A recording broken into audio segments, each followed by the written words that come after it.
Tiens, nous allons avancer avec Olivier Bressonnière, qui est président de la Fédération de sociétés musicales et qui va nous parler de l'intérêt d'une plateforme et du modèle économique d'un registre.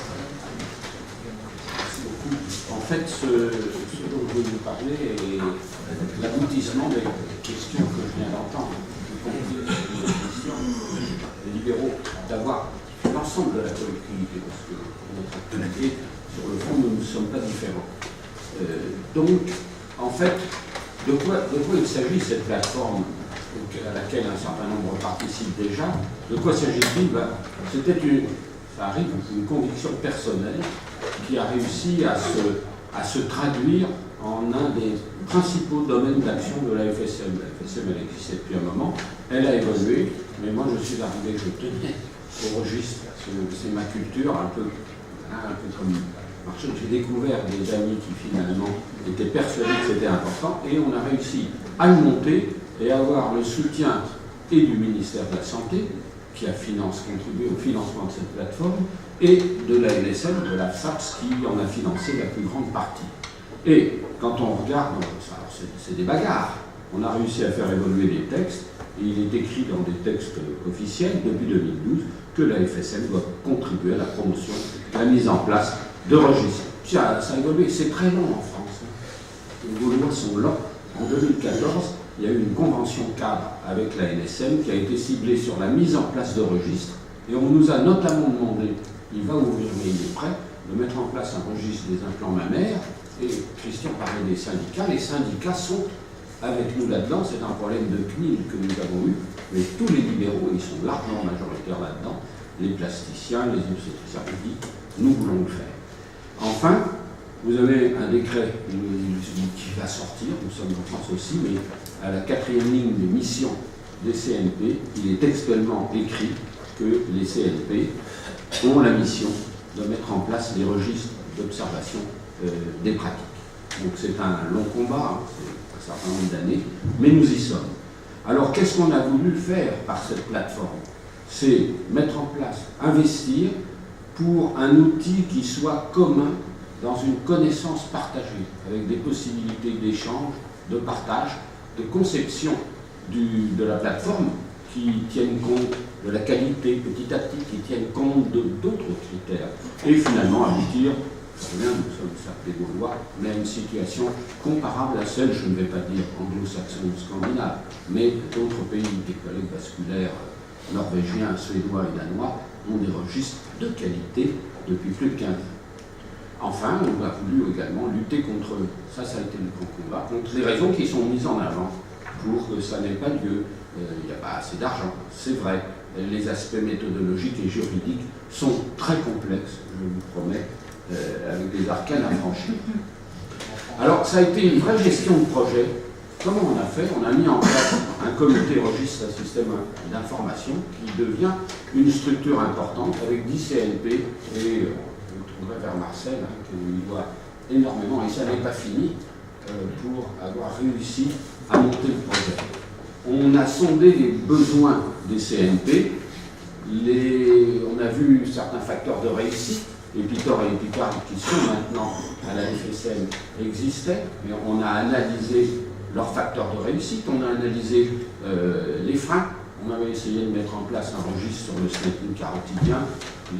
Plusieurs industriels avaient contribué, puis ça ne s'est pas fait parce que ça coûtait très cher, parce qu'il y avait peu de malades, mais on n'a pas arrêté de travailler à ça. Et finalement, on a fait une étude de marché, un appel d'offres, pour mettre à la disposition de tous les CNP qui le souhaitaient. Il y a 47 CNP, tous ceux qui le souhaitent, sous l'égide de la FSM, ce n'est pas une question de pouvoir, mais sous l'égide, un outil générique qu'elle financerait en grande partie.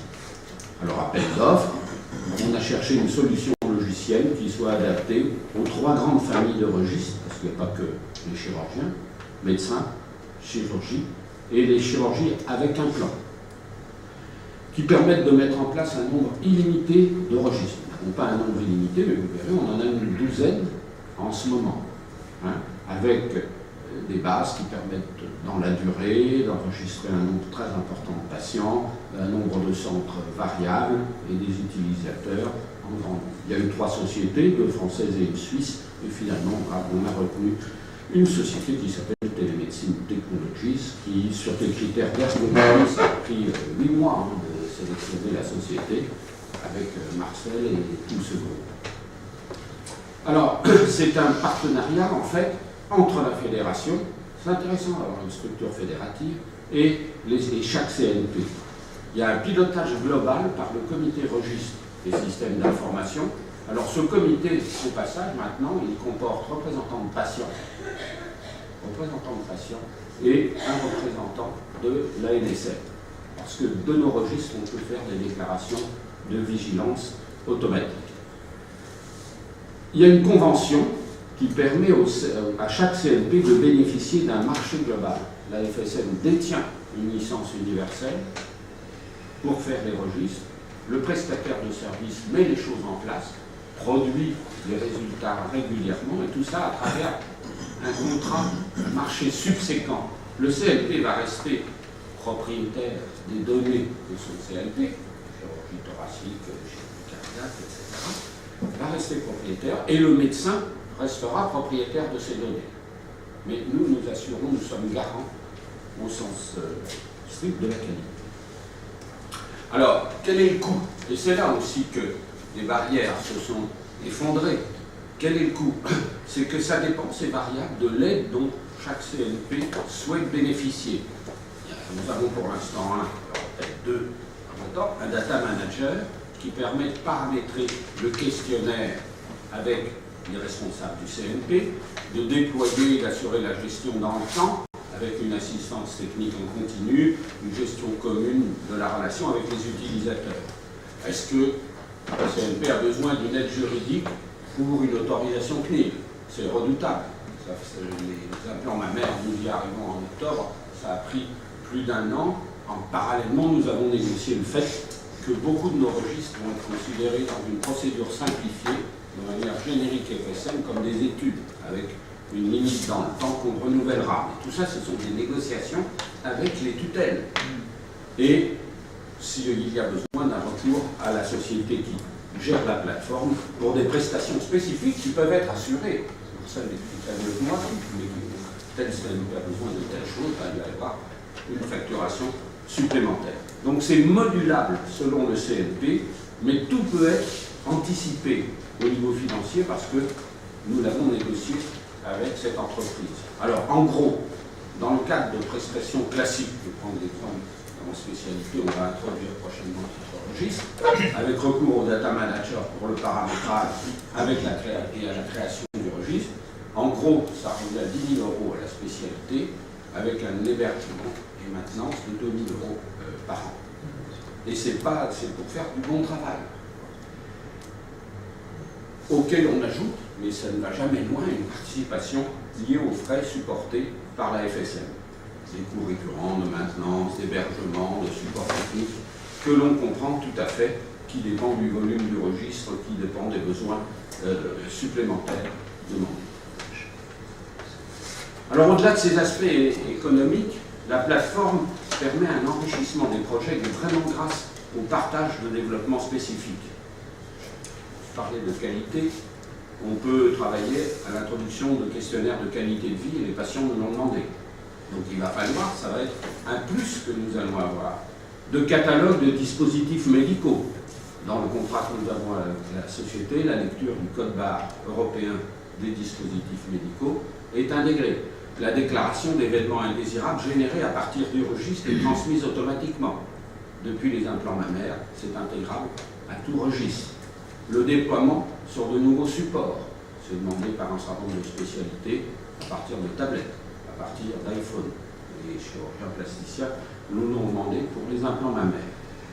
Et on a également l'intégration prévue, et c'est dans le contrat de la FSM, avec le PMSI chaîné, le SNIRAM, et l'assurance maladie est d'accord, les différents partenaires sont d'accord. C'est beaucoup de temps de persévérance, Alexandre. Alors, au-delà de ça, il y a aussi une mutualisation, je vous assure, des ressources, parce que tout coûte très cher. Nous ne sommes pas un CRO, mais tout coûte très cher. Il y a les démarches CNIL, la reconnaissance comme projet d'intérêt public, ça j'ai eu une lettre de la présidente de la CNIL, la conseillère d'État qui préside, qui dit que nous sommes d'intérêt public. Une discussion lancée avec l'INDS, et Mme Polton dit la même chose, et à terme, alors ça c'est en fonction des moyens que nous allons avoir, des recours à architectes ou biostatisticiens. Donc, il y a aussi beaucoup de choses qui sont favorisées à travers des démarches globales qu'on porte tous ensemble. La reconnaissance et la prise en charge de la participation des médecins au registre au titre du DPC. J'en ai entendu parler. Telle spécialité l'intègre dans un programme d'accréditation ou dans un programme de ceci. Et demain, je vous promets, au titre du maintien des compétences. Je fais un peu pitbull, mais représentant les spécialistes non généralistes dans le comité de pilotage de la recertification. Et Serge Jean a tout de suite abondé là-dessus. On a mis registre, et c'est compris dans la conclusion, les registres de pratique. Alors, par même des partenariats avec les industriels, figurez-vous que ça devient intéressant. Nous avons à l'heure actuelle 3 études qu'on dit post-inscription qui vont se faire à la FSM, c'est-à-dire quoi? C'est la loi dit, enfin les textes réglementaires disent, quand un dispositif doit être suivi par une étude post-inscription, elle doit être faite à la charge de l'industriel. Nous, tout ce qui se fait chez nous, c'est le CNP. Vous pouvez très bien avoir le CNP des chirurgiens vasculaires, qui vient de le faire une forme de dispositif, qui dit à l'industriel, faites-le chez nous, nous voulons que vous le fassiez par le biais du CNP à la FSM. Et finalement, les industriels, et parmi les plus grands, sont en train de se dire, en plus, ça peut peut-être vous coûter moins cher. Mais ça, ce n'est qu'un argument. C'est surtout porté par la spécialité elle-même. Donc ça, c'est... Alors juste, les diapositives, les photos, c'est juste pour montrer, vous voyez, vous avez un portail, hein, ça le connaît bien, il a dit comment il fallait le faire, comment, etc. C'est le portail d'entrée de la spécialité. Quels sont les registres qu'il y a actuellement sur la plateforme? 2 dont vous avez entendu parler tout à l'heure, Epitor et Picard. Quels sont ceux prêts à être déployés? Nous avons un avis CNIL à la mi-octobre. Les implants mammaires, Epicard congénital, Epigelf, ça concerne tous les gestes faits par endoscopie bronchique, je crois. L'assistance circulatoire lourde, c'est un registre qui était placé ailleurs, qui vient d'être basculé sous l'égide de Pascal Le Prince et la Pitié sur cette plateforme. Il y a déjà 400 malades, c'est un registre post-inscription avec 4 industriels qui ont signé le contrat avec la FSM pour le faire. Les registres en cours de développement aujourd'hui, tout ça c'est sur une période relativement limitée. Il y a DataVasc, on ne l'a pas appelé Epivasc, mais il y a DataVasc, c'est un registre pour lequel nous avons été beaucoup conseillés par Marcel. Il y a la radiothérapie stéréotaxique, le traitement des tumeurs endocrines, il y a un registre de neurourologie qui est en cours de constitution à la FSM, et un autre registre post-inscription qui là réunit 2 CNP. C'est très intéressant. Nous qui avons, c'est les médecins vasculaires qui ont voulu tester, puisqu'ils devaient le faire, les sondes de laser ou de radiofréquence pour traiter les varices, et le comité registre, avec Marcel, on dit, je n'étais pas pour rien. Ah non, ça ne va pas, vous ne pouvez pas faire ça sans qu'il y ait le CNP de chirurgie vasculaire. Donc c'est un registre porté par 2 CNP et 5 industriels qui sont les mandataires. Alors il est en train de finalisation, va être lancé 2e registre post-inscription. Et dans cet esprit, tout récemment, Isabelle Adeno m'a dit, Olivier, il va falloir qu'on recommande même aux gens de faire comme ça, parce que ça donne quand même plus de chances au registre d'être fait. Alors, Epitor, je ne vais pas revenir. Nous avons l'inspirateur, le coordonnateur pour la chirurgie thoracique, je pense ne pas me tromper, avec 130 centres, 396 médecins enregistrés, peut-être plus maintenant. Voilà, vous voyez, tout est conçu avec le même esprit, c'est vraiment simple. Alors, dans ma spécialité, les gens me disaient, mais ça prend 20 minutes, ça n'a aucun intérêt. Marcel Dahan me raconte n'importe quoi quand il dit que ça prend moins de 5 minutes, et ceux qui ont testé, dans les premiers tests, reconnaissent que c'est rapide. Alors, celui de chirurgie thoracique et cardiovasculaire, qui est animé avec beaucoup de conviction par Jean-Louis Debrux, qui a 61 centres, 410 médecins enregistrés, 25 800 patients enregistrés en mars 2018. Je passe, ça n'a pas d'intérêt particulier, mais ça vous montre que la plateforme permet d'intégrer ces registres et de les faire évoluer. La chirurgie plastique, ça c'est coordonné par Marc Revol, c'est la pose d'implant mammaire. Il est prêt, c'est une chose rare, vous avez les libéraux qui sont les principaux porteurs, les acteurs, mais aussi les porteurs, et qui en ont assez de voir que la clinique tarde. Voilà, vous avez sein droit, sein gauche, et tout est prêt. La chirurgie, vous avez France Max, c'est un registre post-inscription qui a pour but d'évaluer l'activité d'assistance circulatoire en France d'un point de vue quantitatif et qualitatif. On l'a lancé il n'y a pas longtemps, vous avez 25 centres et 200 malades par an. Ils ont remis l'année dernière en un mois, les 200, et ils ont déjà 400 patients. Et c'est à peu près exhaustif. Alors voilà, vous avez de la même manière, structure de registre, branche, etc., les effets indésirables. C'est conçu avec la spécialité qu'il demande. Vous avez l'épicarde congénitale qui est à côté des épicardes, mais c'était les chirurgiens cardiaques qui souhaitaient que ce soit comme ça, qui est adapté aux enfants. Voilà, le registre est prêt. Et puis GEL, c'est le CNT pneumologie sur l'endoscopie. Vous avez, et ainsi de suite. La stéréotaxie, je ne vais pas entrer. Les tumeurs endocrines, c'est une pays qui veut rentrer toutes les tumeurs endocrines. Voilà. La neurologie, je ne vais pas, sous l'égide de Bernard-Fay, je ne vais pas entrer dans les détails, mais ça va concerner beaucoup de patients. C'est fait par l'urologie et la plateforme s'adapte. Mais il est avancé, hein. C'est des choses, c'est des projets qui sont prêts à être mis. Bon, Datavasc, ça, bon, là j'y ai un petit peu participé, c'est le registre de nos pratiques, permettant, il y a 500 chirurgiens, il y a environ 250 000 interventions. On a choisi 5 pathologies, il faut que ce soit 5. On a pris la pathologie des carotides, les anévrismes, l'athérome, l'hémodialyse et les veines. Et on a décliné les choses dans ces différentes pathologies. Et pour que les gens rentrent dedans, on leur dit, vous choisissez, si vous ne voulez pas faire les veines parce que vous n'en opérez pas beaucoup, bah, vous faites les carotides, l'or, et on va le mettre dans notre programme de parcours professionnel. Donc les gens, on a de bonnes chances qu'ils y entrent. Voilà, il est prêt. Les techniques endoveineuses, c'est la même chose. Vous avez 2 spécialités, vous avez 4 ou 5 firmes, c'est prêt à être mis en place. Tout le registre est paramétré. Donc voilà, merci beaucoup. Ce que je voulais montrer, c'était tout l'intérêt d'avoir finalement fait travailler ensemble des gens venant de spécialités différentes, des libéraux, des hospitaliers, parce que on parlait avec Christian et aussi dans le comité, on sait les difficultés qu'on rencontre pour persuader les collègues, pour faire travailler les 2 secteurs ensemble, pour donner l'appétence. Mais je pense qu'on est à un moment propice pour cela. On a des oreilles qui attendent, qu'on dit qualité, pertinence, autorisation, comme la FSM se retrouve par l'intermédiaire de certains CLP dans toutes les discussions là-dessus. Je m'aperçois que petit à petit, ce mot de registre revient. Registre, étude, hein, je ne fais pas de la nosologie, mais beaucoup de progrès. Merci.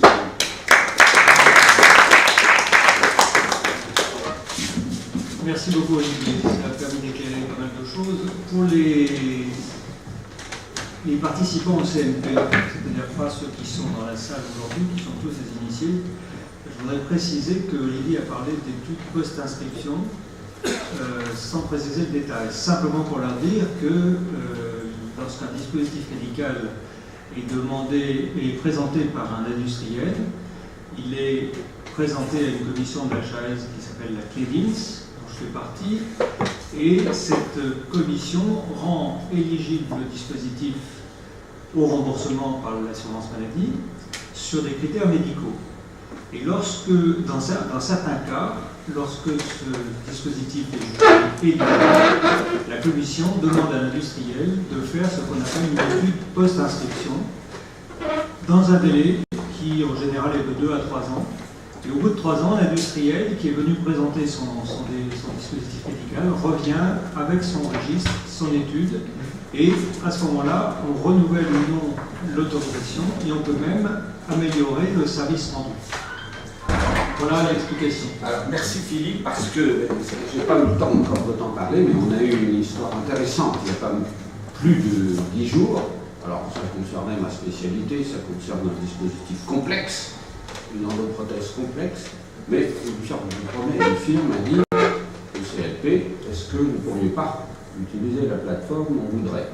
Et j'ai dit, moi j'en serais tout à fait heureux, et pour la première fois, il y a quand même eu cette firme qui a été accompagnée à ce qu'on appelle la réunion tripartite, la réunion présidée par M. Tanti du CEPS, Mme Adnaud, qui y est, etc., secrétaire industriel, et j'ai demandé à M. Tanti, acceptez-vous que la firme en question, puisqu'elle souhaite, le CLP le souhaite, faire l'étude post-inscription par la FSM, acceptez-vous que la firme soit accompagnée de la déléguée générale de la fédération. Ça veut dire qu'elle est efficiente pour tous ces travaux. Et M. Tanti a dit, je vous dis tel que c'est, je ne peux pas l'inviter officiellement, mais ça me fera très plaisir. Et donc la réunion a eu lieu, et au cours de cette réunion, donc ça a été validé que ça ait lieu par la plateforme, mais ça c'est l'industriel qui le choisit, ça a lieu sur cette plateforme.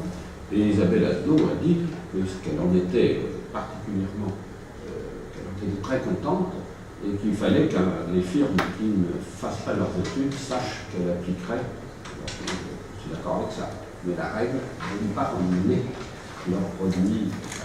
Donc c'est aussi un champ qui garde les choses dans la profession. Il y a l'étude d'un certain nombre de dispositifs médicaux qui pourra se faire sans changer un registre. C'est un nouveau dispositif pour traiter je ne sais quoi, il rentre dans le registre avec extraction des données quand il y en a besoin. Ça rejoint les études qu'on met à côté.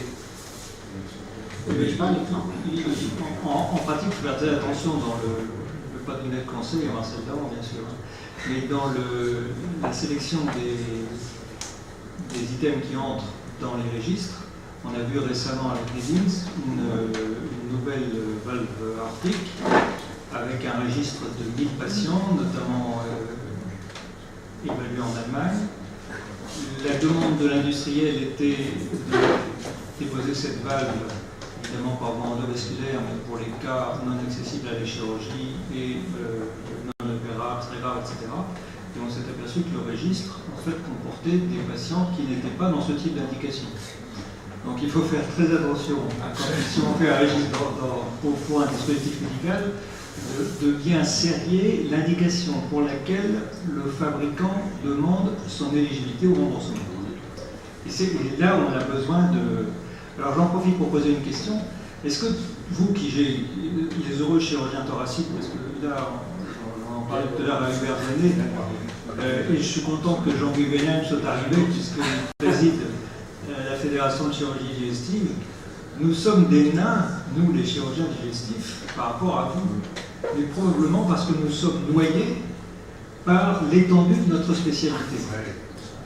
Et est-ce que même si vous n'êtes pas noyé par l'étendue de votre spécialité, je veux dire en variété, parce que je suis sûr qu'en intensité de réflexion et de recherche, vous êtes comme nous, mais est-ce que vous vous faites appuyer dans toutes ces démarches par des biostatisticiens, par des informaticiens, comment agissez-vous? Est-ce que vous vous êtes auto-formé, comme des autodidactes? Et quel est votre entourage, quel est votre staff technique pour gérer ces registres? Allez.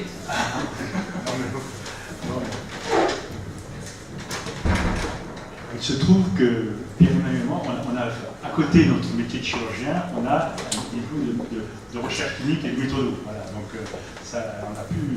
C'est vrai qu'il y a quand même un FSM, vous avez un éminent statisticien que je connais bien, mais c'est vrai que c'est quand même, pour la partie au moins analyse, c'est nous qui la faisons. Voilà.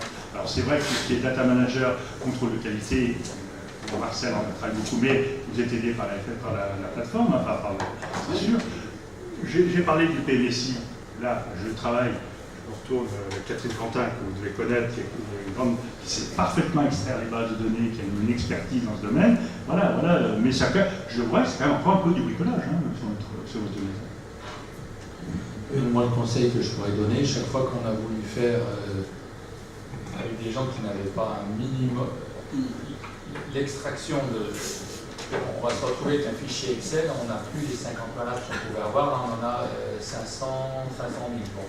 C'est un petit peu plus difficile à manier, et je dirais que pour éviter de faire des bêtises, c'est assez simple de se mettre en connexion avec des statisticiens, au moins dans les hôpitaux universitaires.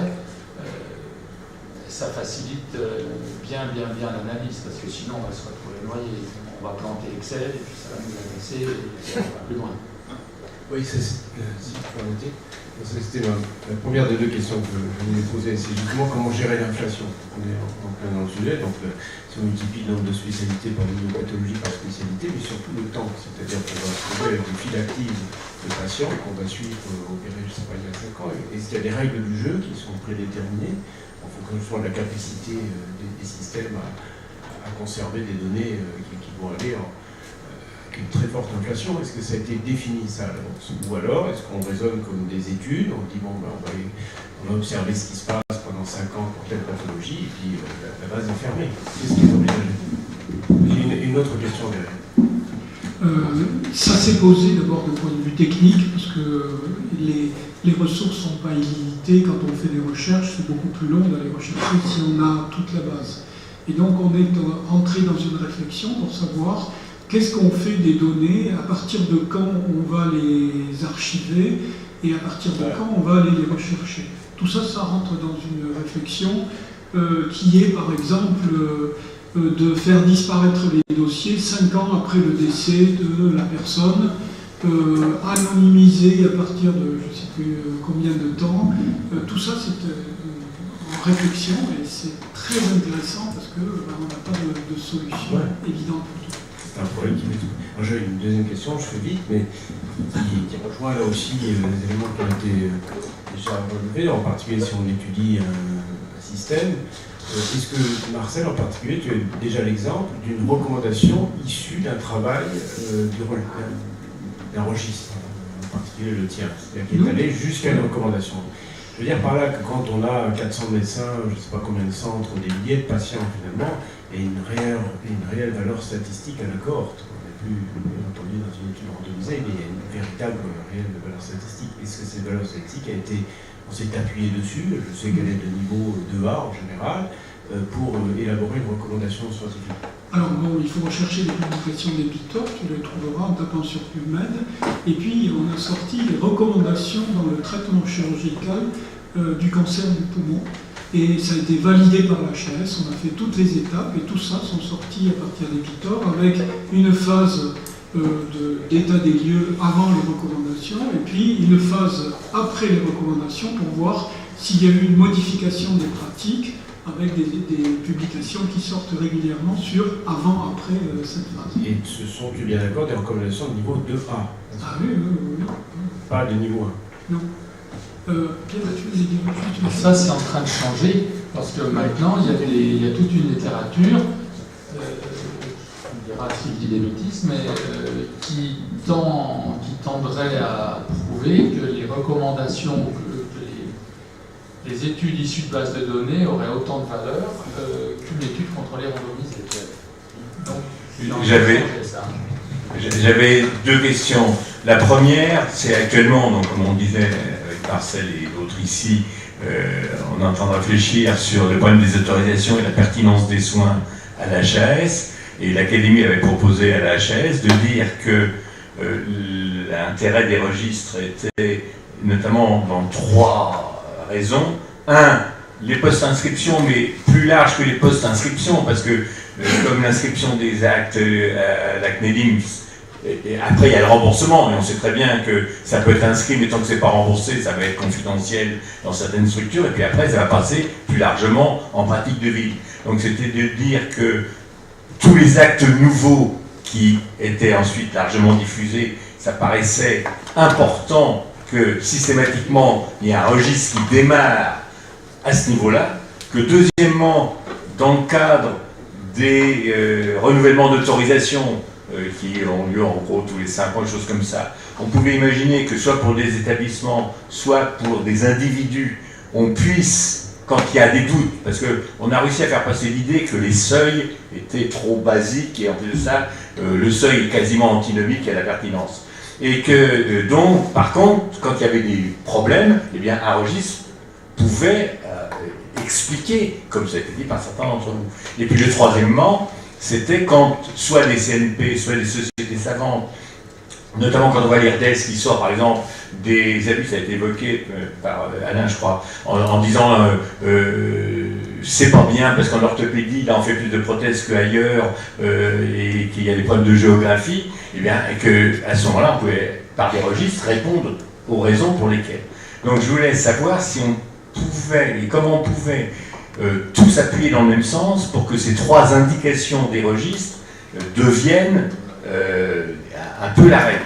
Et la question adjacente, c'est que là le rôle de la CNAM n'est pas nul. Et la deuxième question adjacente, c'est la CNAM finance en partie la FSM. Je voulais savoir comment et à quel niveau, parce que la CNAM a tout intérêt à appuyer là-dessus. Tout ce que tu viens de dire, ce sont des objectifs immédiats. En ce qui concerne les 3 registres, les travaux que vous faites avec la HL, c'est prévu. C'est prévu. Une des raisons pour laquelle on va se voir prochainement avec Isabelle Adno, ce n'est pas que les études pour post-inscription, c'est quel registre on fait. Et alors là, ça va plus loin que le post-inscription. Si c'est les registres des N1, ça peut tout à fait être sur cette plateforme, sur des colonnes de cette plateforme, et c'est prévu parce que pour tout ce qui est innovation, les protocoles d'innovation, la FSM est partie prenante de la DGOS et de la DGS sur ce sujet. Alors, l'autre question que tu dis, ah oui, la CNAM. La CNAM, c'est très intéressant parce que Nicolas Revel, la CNAM, si je m'abuse, vice-ministre de la Santé, nous a fait venir, il m'a fait venir en décembre pour discuter, et il m'a dit, vous m'intéressez, vous n'êtes pas un syndicat, mais ils sont pas loin, ils sont là aussi, vous m'intéressez, et on va travailler ensemble sur la pertinence. Alors, regardez tous les communiqués de presse qui passent, je ne sais pas, mais à chaque réunion, Nicolas Revel va maintenant, il dit pertinence, puisque c'est pertinence des actes, et je vais travailler avec les CNP. Les CNP. Donc moi, ça me convient tout à fait. Lorsque je l'ai vu, il m'a dit, ben, comme les généralistes, on va contribuer à financer la FSM et les CNP. Alors on est en France, ça prend 8 mois, 9 mois. Et il m'a dit, sur la pertinence des actes, et moi je lui ai répondu, écoutez, pour que ce soit simple, lorsque vous ferez une convention, vous devriez nous aider de manière conséquente sur nos registres. Et il m'a dit, ça ne posera pas de problème. Donc, méfie-toi. Mais je me méfie toujours. Mais non, mais c'est quand il cherche des raisons pour donner, je ne vous dis pas ce qui est versé au généraliste, parce que je le connais, il y a un retour sur investissement. Les pertinences des actes, vos CNP vont être directement concernés. Nous avons reçu, c'est la première fois, nous avons reçu une saisine la semaine dernière de la CNAM sur une enquête qu'ils ont faite pour réunir, il y a 4 spécialités à réunir, libéraux hospitaliers, pour travailler sur le début du parcours de soins de cette pathologie. Donc c'est nouveau. Ça peut capoter, mais c'est nouveau et ça compte pour moi. Je rajouterais tout à l'heure la question par rapport à comment on s'y prend. Je pense qu'actuellement, c'est vrai que même si Victor, on a pas mal de l'ordre d'avance, on a un comité scientifique, mais je pense qu'il faudra réfléchir à terme, puisque pour la montée en charge de toutes ces bases de données et les exigences par rapport à la qualité des données, des études, je pense qu'il faudra des comités scientifiques avec des statisticiens, des data managers, mais également des cliniciens. Je pense que c'est indispensable. Toujours les cliniciens. Toujours les cliniciens, je suis d'accord. Parce que, je vais parler de mon cas personnel, mais pourquoi je me suis intéressé à la statistique? Je trouve que je n'ai rien contre les méthodologistes et les statisticiens, mais ils ne comprennent pas toujours bien, ils ne comprennent pas toujours. Et que c'est bien de pouvoir faire le pont entre les deux, et de pouvoir leur expliquer les choses. Parce que, comme je dis, ce ne sont pas des rats de laboratoire, ce sont des patients. Hein, de temps en temps, il faut admettre qu'on n'est pas le modèle le plus parfait, etc. Donc c'est pour ça que je pense qu'à terme, dans la montée en charge de toutes ces bases de données et tout ce que tu dis, il va falloir mettre en place des moyens, certes, et puis structurer les équipes de contrôle. Intéressez-vous à ce qu'ont fait d'autres pays comme la Hollande, etc. Vous verrez qu'ils ont déjà... on peut s'inspirer de ça. Dernière question de Jean Guénin. On a déjà amputé sur la pause déjeuner. Moi j'ai une question concernant le coût, parce que tu as dit qu'il n'y avait pas beaucoup de registres en chirurgie digestive. En fait, en dehors des registres dont on va parler aujourd'hui, la paroi, l'obésité, il y a des registres qui existent. Il y a le registre de chirurgie hépatique, et puis il y a un registre qui existe depuis longtemps, c'est le registre de transplantation hépatique. Notamment, donc au départ, c'était un registre européen, le ELTR, et puis il y a eu le registre de l'Agence de biomédecine. Donc, et là, il y a eu de nombreux travaux, de nombreuses publications, c'est très contrôlé, mais ça coûte très cher. Donc, il y a l'industrie derrière, il y a beaucoup d'argent. Donc là, vous dites 10 000 euros d'installation, 2 000 euros de maintenance. Alors, j'ai pas compris qui paye et pourquoi. Et je pense que si on veut faire la qualité. Pourquoi ça coûte si cher? C'est très simple, mais c'est normal. Moi, peut-être que dans une deuxième vie, j'aimerais monter, je suis praticien, je suis chirurgien, une société qui monte des études. Peut-être que je pourrais gérer ce qu'on appelle une CRO, avec des amis, m'associer, monter des choses intéressantes, avoir des clients. Quand on a voulu, parce que moi, sortant de la CNEDIMS de l'époque, quand on a voulu, je me suis dit, tiens, on va lancer un essai sur les stènes carotidiens. C'était un petit marché, un marché qui n'a pas percé, il y avait 5 industriels. J'ai obtenu que les industriels, que les 5 spécialités, les radiologues, les cardiologues, acceptent de demander cette étude post-prescription, de la faire ensemble. J'ai obtenu que les différents industriels, il y en avait encore 4 ou 5, acceptent de le financer. Les industriels voulaient passer à l'époque, c'était comme ça, par une CRO, simplement pour suivre 200 malades par an pendant 2 ans. Le devis présenté, qui faisait capoter, était de 350 000 euros, c'est il y a 7 ans ou 6 ans. 350 000 euros. Pour, la FSM avait de l'argent à l'époque, pour 20, parce que quelquefois il faut 20. J'ai dit, on a fait baisser le prix, et j'ai dit, bah, la FSM va mettre la moitié. Le ministère nous aidait, il n'y avait pas à financer, ni pas, ça réduisait le coût pour les industriels. Finalement, ça ne s'est pas fait, il y a eu moins d'indications, les industriels se sont retirés. Ça coûtait très cher parce que c'est dans tout un...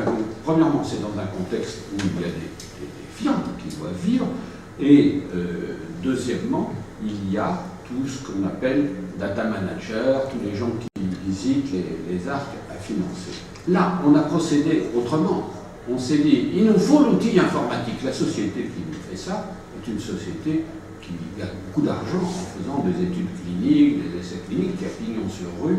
Pour tout dire, c'est pour ça qu'on l'a pris, c'est le prestataire actuel de la PHP pour les études cliniques, mais aussi d'industriels, mais aussi de choses comme ça. C'est des gens qui sont très compétents, très installés, vous avez 2 polytechniciens à la tête, etc.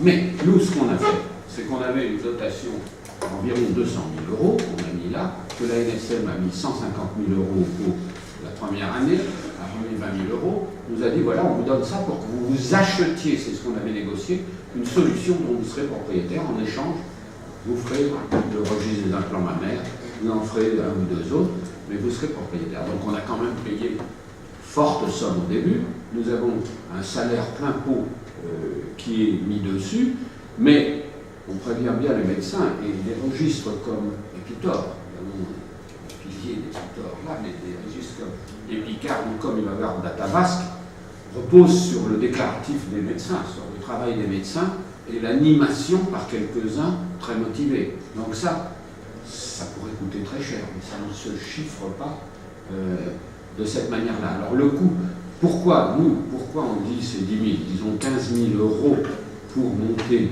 un protocole, parce qu'on a calculé combien ça coûte, quel est le salaire, c'est des coûts de la FSM, et pour la maintenance, c'est le coût négocié avec la société qui gère nos registres, qui sont très contents parce que derrière ça, ils ont d'autres études qui leur viennent, ils ont d'autres choses qui ne concernent pas la FSM, mais qui viennent... ça produit l'appel. Oui, oui, il y a un effet d'appel. C'est la FSM qui paye. Pardon? C'est la FSM Il y a une toute dernière question. Qui paye pas? C'est le CNP qui paye CNP ou c'est la... Non, la FSM est titulaire du contrat avec la le CNP a un contrat subsidiaire, c'est un marché subsidiaire, dans le cadre de ce marché où tous les tarifs ont été définis avec la boîte. C'est ça qui est mise en place d'un registre, suivi annuel et tout. Donc ça, c'est la FSM qui est titulaire du marché avec la boîte. Elle a la licence universelle, titulaire du marché, etc. Et c'est le CNP qui a un marché subséquent, et la FSM ajoute un coût qui est faible. Mais, comment vous dire, certaines études post-inscription limitées, il ne s'agit pas d'études sur 10 000 malades pendant 20 ans avec 12 arcs, mais hors ARCO, etc., reviennent à 50, 60 000 euros. Et là-dessus, c'est pas fait. Il n'y a pas quelqu'un qui prend. C'est-à-dire que si vous avez une étude où vous avez, c'est tripartite, vous avez la FSM, vous avez votre CNP, et vous avez le coût de faire la chose, eh bien, on s'arrange, on calcule pour que le CNP lui-même bénéficie d'un tiers de ce que va payer l'industriel. Il est garanti d'avoir ça. La FSM aussi, parce que nous souhaitons que la FSM devienne autonome de trop de financement public. Et puis, il y a le coût avec le contrat qu'on a avec la firme. Mais tout ça a été défini, ça a été un contrat qui explique cette différence de coût. Bien, une dernière question. Oui, merci beaucoup. Oui, une question réglementaire, s'il vous plaît. Est-ce que vos registres relèvent de la loi Jardé? Parce qu'il y va de la responsabilité du professionnel de santé lorsqu'il recueille des données. On a les lettres d'information lorsqu'on fait des recherches non interventionnelles, par exemple, pour les études rétrospectives, voire prospectives, lorsqu'on dépose un projet au CPP. Alors, est-ce que les registres, c'est un peu flou? Est-ce qu'elles relèvent d'une recherche non impliquante, c'est-à-dire, voilà, ou une catégorie 3 des... Alors ça dépend aussi de ce que souhaite le CNP. Les registres comme Epicard, Epitor, non, ça ne relève pas de la loi Jardé, c'est le suivi de nos pratiques. Les patients savent qu'ils rentrent dans un registre, mais ça ne va pas au-delà. Quand je parle d'études post-inscription, ce sont des études limitées dans le temps, et on nous a dit que là, on était d'une procédure simplifiée. Alexandre, tu es d'accord, hein? Oui, c'est une méthodologie de référence. Méthodologie de référence. MR 004. Actuellement, mais il est évident que si l'étude spécifique demandée par les pédiatres pose des problèmes réglementaires, on passera. Et c'est une chose que fait la FSM, c'est qu'on assure l'accompagnement dans les démarches.